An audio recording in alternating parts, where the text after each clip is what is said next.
ഇടുക്കി ജില്ലയിൽ UDF-ന് സമഗ്രാധിപത്യം. ജില്ലാ പഞ്ചായത്തും മുനിസിപ്പാലിറ്റികളും ഉൾപ്പെടെ UDF തൂത്തുവാരി. മത്സരിച്ച ഭൂരിഭാഗം സീറ്റുകളിലും കേരള കോൺഗ്രസ് എമ്മിന് അടിപതറി.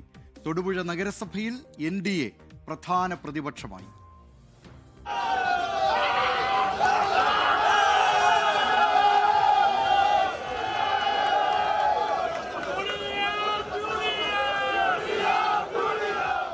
കഴിഞ്ഞ തവണ കൈവിട്ടുപോയ ജില്ലാ പഞ്ചായത്ത് 17-ൽ 14 ഡിവിഷനുകളും ജയിച്ചാണ് UDF വെന്നിക്കൊടി പാറിച്ചത്. തൊടുപുഴ നഗരസഭയിൽ 38 വാർഡിൽ 21 വാർഡുകളിൽ UDF വിജയിച്ചപ്പോൾ NDA നില വീണ്ടും മെച്ചപ്പെടുത്തി.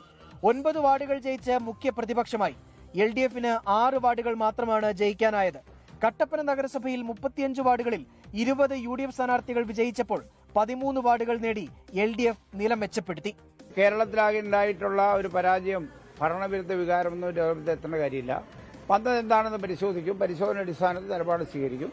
അതിന്റെ അടിസ്ഥാനത്തിൽ ഞങ്ങൾക്ക് സാധാരണ ഒരു തിരിച്ചടി ഉണ്ടായാൽ അതിന്റെ വസ്തുത പരിശോധിക്കപ്പെടുകയും ആ പരിശോധന അടിസ്ഥാനത്തിൽ തിരിച്ചുവരവിന് വേണ്ടി ആവശ്യമായ പ്രവർത്തനം നടത്തുകയും ചെയ്യും.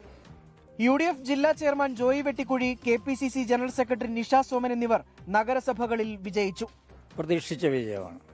അതുക്കും മേലെയാണ്. ഇത് കഴിഞ്ഞ 5 വർഷമായി അടുക്കും ചുറ്റയോടും കൂടി ഉണ്ടായിരുന്ന സംഘടനാ പ്രവർത്തനത്തിന് ജനങ്ങൾ നൽകിയ അംഗീകാരമായിട്ടാണ് ഇടുക്കിയിൽ ഞങ്ങൾ കാണുന്നത്. സംസ്ഥാന ഗവൺമെന്റിന് എതിരെയുള്ള ദുർഭരണത്തിന്റെ ജനങ്ങളുടെ ഒടുങ്ങാത്ത പ്രതികാരത്തിന്റെ ദാഹമാണ് ഈ തെരഞ്ഞെടുപ്പിന്റെ റിസൾട്ടിലൂടെ ഞങ്ങൾക്ക് കാണുവാൻ കഴിയുന്നത്. 8 ബ്ലോക്ക് പഞ്ചായത്തിൽ ദേവികുളം ഒഴികെ 7 എണ്ണത്തിലും UDF-ന്റെ തകർപ്പൻ ജയം. 52 ഗ്രാമപഞ്ചായത്തുകളിൽ 36 എണ്ണത്തിലും UDF തേരോട്ടമാണുണ്ടായത്. 11 ഇടങ്ങളിൽ മാത്രമാണ് LDF മേൽക്കൈ.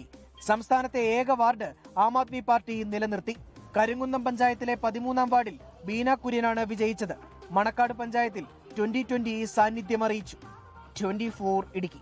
ലോകത്തെവിടെയായാലും ഏത് സമയത്തും 24 വാർത്തകളും ഓഗ്മെന്റഡ് റിയാലിറ്റി പാക്കേജുകളും എക്സ്പ്ലെയിനറുകളും വിശദമായി കാണാൻ ഞങ്ങളുടെ YouTube ചാനൽ നിങ്ങൾക്ക് സബ്സ്ക്രൈബ് ചെയ്യാം.